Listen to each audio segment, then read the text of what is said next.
పోలేలు చేస్తే పూర్ణం పలుచగా అవుతుందా లేదా పూర్ణం బయటికి వస్తుందా? అయితే ఈరోజు నేను మీకు ఒక సింపుల్ ట్రిక్ చెప్తాను.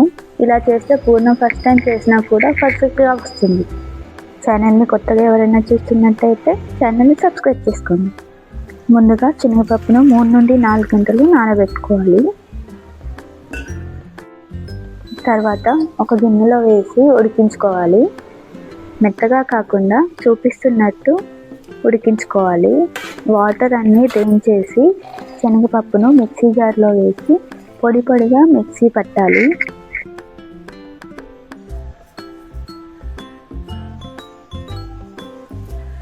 లాస్ట్లో కొంచెం సోంపు వేసి అది కూడా గ్రైండ్ చేసుకోవాలి. ఇప్పుడు ఒక గిన్నెలో బెల్లం యాడ్ చేసి కొంచెం వాటర్ కూడా యాడ్ చేయాలి. దీనికి పాకం అయితే ఏం అవసరం లేదు. బెల్లం కరిగి ఇలా బబుల్స్ వస్తే సరిపోతుంది. ఇప్పుడు పిండిని కొంచెం కొంచెంగా అందులో యాడ్ చేసుకోవాలి. ఒకేసారి మొత్తం వేయద్దు, ఎందుకంటే ఉండలు కట్టేస్తుంది.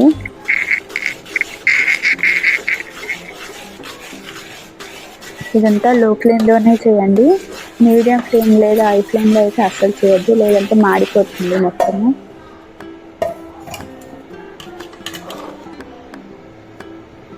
చూడండి, ఎక్కువ శ్రమ లేకుండా ఎంత ఈజీగా పూర్ణం రెడీ అయిపోయిందో. ఇది ఫస్ట్ టైం చేసినా కూడా పర్ఫెక్ట్గా చేస్తారు ఎవరైనా సరే.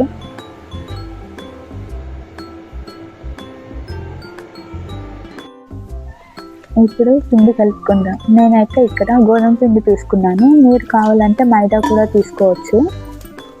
పిండిలో కొన్ని వాటర్ వేసుకుంటూ మెత్తగా సాఫ్ట్ డౌలా కలుపుకోవాలి.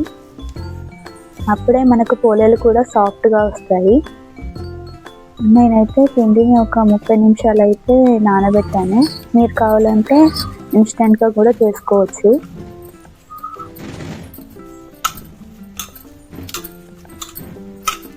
చూడండి, పిండి ఎంత సాఫ్ట్గా బాగా నానిపోయింది. ఇప్పుడు మనం పోలేలు ఎలా చేయాలో చూద్దాం.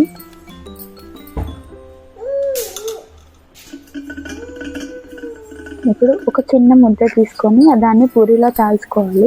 అందులో పూర్ణం పెట్టి ఫోల్డ్ చేసి తర్వాత ఎక్సెస్ పిండిని తీసేయాలి. ఇప్పుడు ఎక్కువ ప్రెషర్ లేకుండా చపాతీ కర్రతో ప్రెస్ చేసుకోవాలి.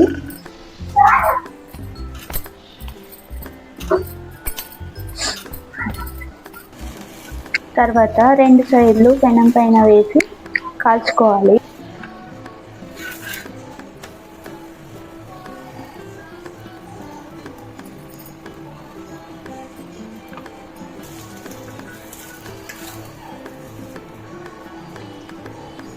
అంతే, ఎంతో సాఫ్ట్గా ఉండే పోలేలు రెడీ అయిపోతాయి.